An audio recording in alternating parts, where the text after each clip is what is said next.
something like that shows it from a month-to-month perspective, and also very easily see how you could achieve your financial goals by just plugging in the numbers.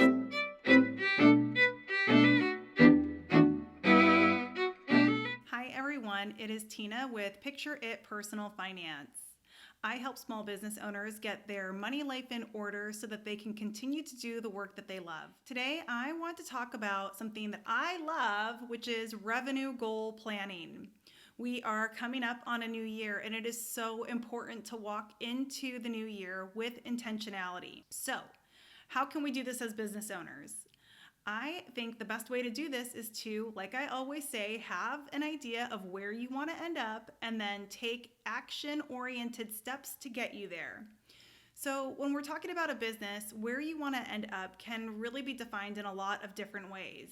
You will talk to people and they'll say, well, I want to serve 50 clients, or I want to grow my list to 1,000 people, or I want to serve so many individuals in the community. And these are really, really great ways to better understand what you want to do in your business. But I feel that sometimes when people make those sort of goals, they're not tied back to something that's truly measurable in terms of confirming growth in their business. Okay. And so you could serve more people in your business this year or in 2023 than you did last year or in 2022. But you might not actually be growing as a business if, say, for example, you end up offering the more people that you sell gratis services, or you end up discounting heavily. So I always like to make sure that my clients are grounded in the idea of revenue growth, and then setting ideas and goals around what that new revenue should look like in the coming year, and then sort of reverse engineer from there what that means in terms of the number of people you serve, and what that means in terms of the number of prospects or the number of leads that you are capturing. Okay, so what might this look like? Well, it's actually really simple, and I have a spreadsheet that I think will make it even more clear. I actually have two spreadsheets. I have one that is really sort of simple and cut and dry that you can easily copy. And then I have another spreadsheet that's a little bit more complex. And if you worked with me, I would be happy to share this content with you. Let's go ahead and pull that up. All right, guys. So here is the simple revenue planner. This is an exercise I go through with my clients toward the end of the year. So I'm going through this exercise with a lot of clients right now so that they are stepping into January with some initial goals already in their mind. So ultimately what I ask them to do is I ask them to start by listing out what are the services or products that they are going to sell. So this particular example is one that is a photographer. And this photographer offers a photo booth. They offer a platinum wedding package, a gold wedding package, a silver wedding package, and then also engagement photos, family photos, maternity, and newborn photos. The prices for each of these packages is listed in column B. And what they're ultimately looking to do, and I'm just going to type it over here to the side so that we can keep this number in our mind, is they are looking to get to $75,000 in revenue in 2023. So let's say, for example, that in 2022, they finished the year with, I don't know, let's say $60,000. And for them, they're like, you know what? I had a great year. I think I can be a little bit more efficient. Maybe I raised my rates on a couple of things because inflation is a bear. And I am absolutely going to target $75,000 this year. It feels like a really reasonable goal to me. So with that in mind, what I would say to this person is, now that you know what your services are, and you know what your prices are, and you know what your revenue goal is, let's start setting some really clear goals as to how many of each of these products or services you need to sell to achieve that goal.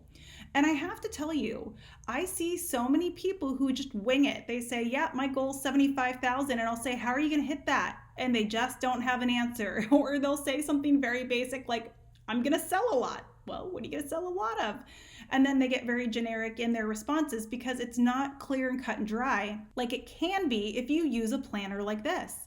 So when you're filling this out, I love to tell people start with the bigger ticket items first and figure out how many of those you need to sell.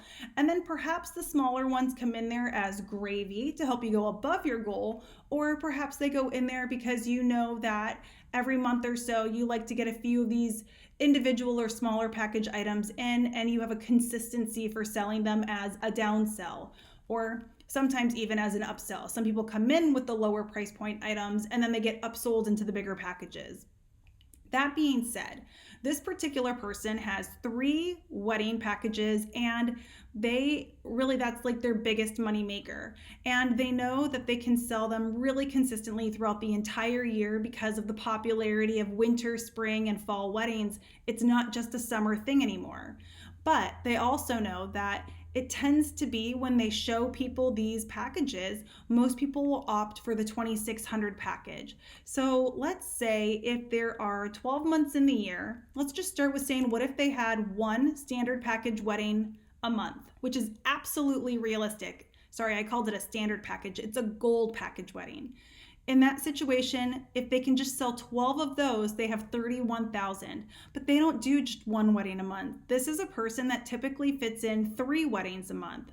So if that's the case, let's say that another 12 are going to be the silver package. Okay, so if they're now at the point where they're selling essentially 2 weddings a month, 1 silver and 1 gold, well then in that situation, they're already at $50,400.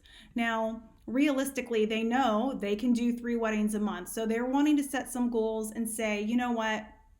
I might not get 3 weddings every month, but I know for the summer season, I will get some platinum packages, and I will get for sure 3 weddings a month during that season. So now what they're going to say is, well, for let's say the 5 months, so May through September, those 5 months, they're bound to get at least 1 platinum per month. That right there brings them to 65,000. And maybe for another 5 months out of the year, they'll get those extra wedding per month in the gold. I hope this is making sense to you guys. I know it's kind of abstract to think like this, but I'm going to add 5 more to the 12 to bring it to 17. And right here, they have now already gotten to $78,400. This is really realistic to them. This is for this particular client. This essentially is meaning that they are going to have between 1 and 2 quarterly platinum weddings. They are going to have between 4 or 5 gold weddings in a quarter, and potentially 3 silver weddings in a quarter, which essentially means 1 silver wedding a month, 1 to 2 a month for the gold level package, right? Because that makes sense. Because in the summer, and this is where you can add a note, you can say over here to the side that most months will be 1 gold package, but summer will have 2, okay? And then for the platinum, you can leave a note here, 1 per month for May through September.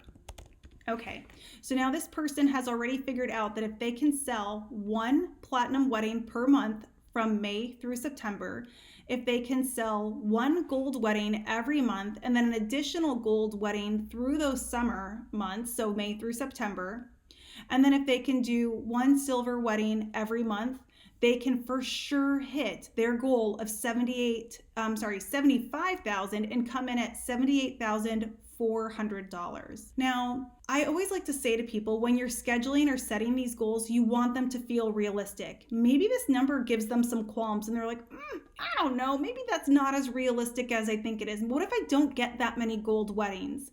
So they decide to bump this back down to 12. That still brings them in at $65,400. So now they might ask themselves, how can I come up with another $10,000 in 2023? Well, they know they also have these other individual services, these smaller packages that are for individual shoots, and they also have a photo booth. And that photo booth is worth $800 every time it's used. It's typically brought to some of the weddings they're at or sent to corporate events that are scheduled ahead. So for this person, without a doubt, they know they can get that used 24 times in the year. So 2 times a month, that is going to be sent to somebody for use. You guys, this makes it just so easy to see. So easy to see how they are then able to hit a goal of 84,600. They are able to blow the 75,000 out of the water if they can just hit these annual goals, which, if you look at them from an annual level, might seem like a lot, but the truth is, when you break them down, when you look at what needs to be sold each month and for what window of time, it becomes really achievable. So this person, whom I know is a fictitious photographer, but let's say I'm really working with this person and they made $60,000 this year. They might come to me and be like, yeah, I'd love to make 75,000, but I don't know how to do it. We go through this exercise, and by the end of it, they're just blown away because they're like, I know for a fact I can get that photo booth to 2 events a month. I know for a fact that I can sell 1 platinum wedding per month from May through September. And I am highly, highly confident that I will get at least 1 gold package wedding every single year. And they're also pretty sure they'll get a few silver weddings in there. They just don't know what that might look like. So let this be like a highlighted point to everybody. Sometimes we look at our revenue goals and we just feel like I don't know how I'm going to do it. I just absolutely don't know how I'm going to do it. And this is where I love to tell people, well, do the math. If you do the math, you can reverse engineer it and you will find that it might not be nearly as difficult as you think. Conversely, I will tell you, on occasion, I work with people who are like, I want to, they might have made $40,000 this year. And next year they want to make, $700,000. And they figure out a path to do it, but they have to grow into the person who can actually deliver to that degree. This, however, is one of those incremental growths that for sure this client, and I have clients who are photographers, so while this doesn't represent any one of them, it is an example of what they might actually be working through. It really demonstrates for them how attainable these sort of goals are. And then down here, for any of you that were paying attention to the spreadsheet and were curious, I also usually will tell people to kind of get a sense on what their expected expenses are for the year so they can get a sense on what their cash profit would be on that income. So if they did hit the 75,000 and it cost them about 25,000 to run their business, they would have ended up with about $50,000 in cash profit. And in this particular situation, the person is still anticipating $25,000 to run their business. But if they pull in that $84,600 that is possible to them, their cash profit would be just shy of $60,000, which is really, really amazing, I think, for many solopreneurs to pull that off. And of course, once you start pulling in that money, you want to have some really smart systems in place for dealing with paying yourself consistently and setting some of that money aside to pay taxes in the future. So what did you think about that? Was it pretty cut and dry?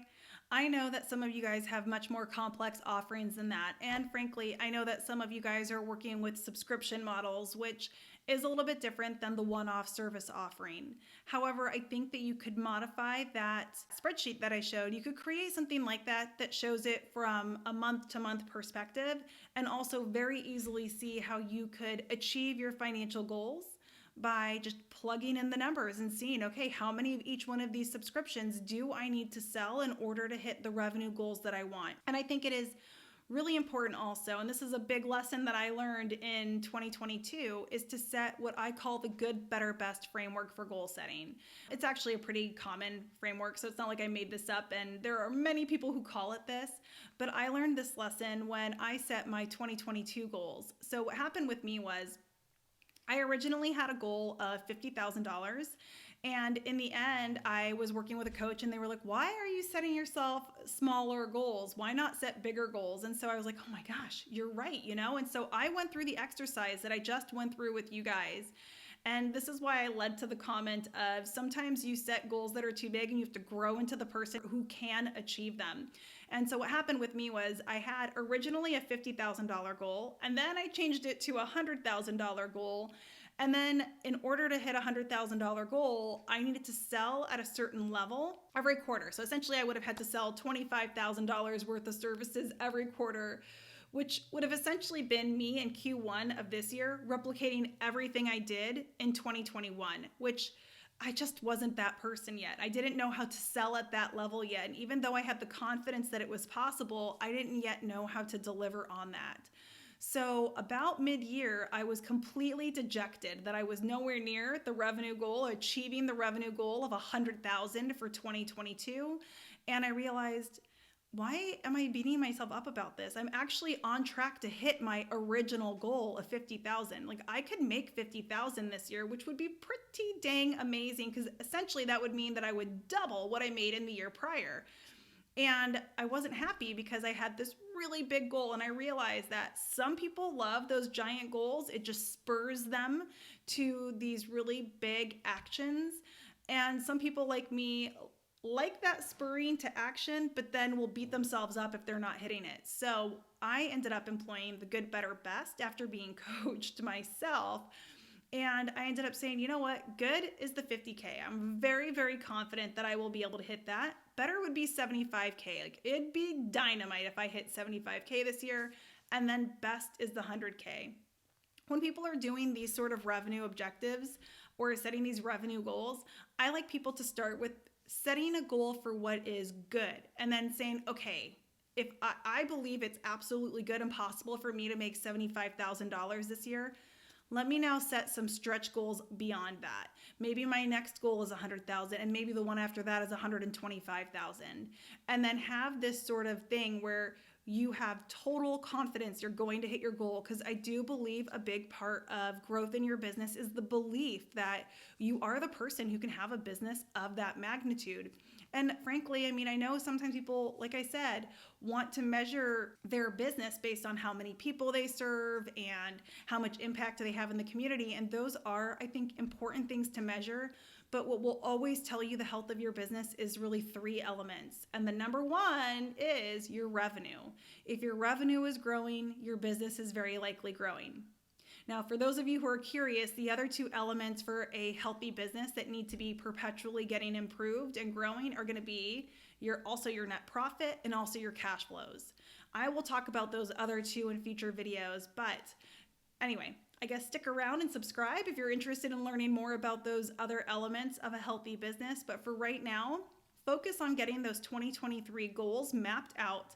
And then once you know what your services are, how much you want to charge for each of them, how many of them you need to sell for the year, and then break that down into quarterly and monthly goals, you can start having the conversation of, okay, if I need to sell, 1 gold wedding package a month, how much advertising do I need to do? Who do I need to talk to? Which events do I need to network at?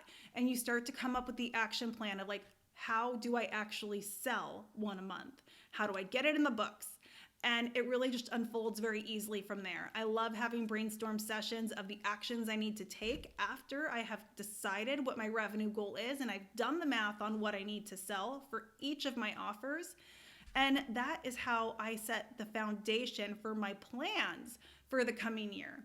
So once I know how many of each one I need to sell, I know, okay, I need to generate this many leads and I need to have this many consults and I know I need to have this kind of a closing rate on my sales calls. And then it's just a natural evolution of you achieving that goal. I hope this simplifies it for you guys and I hope you are having a very merry season. I will see you in the next video. Bye.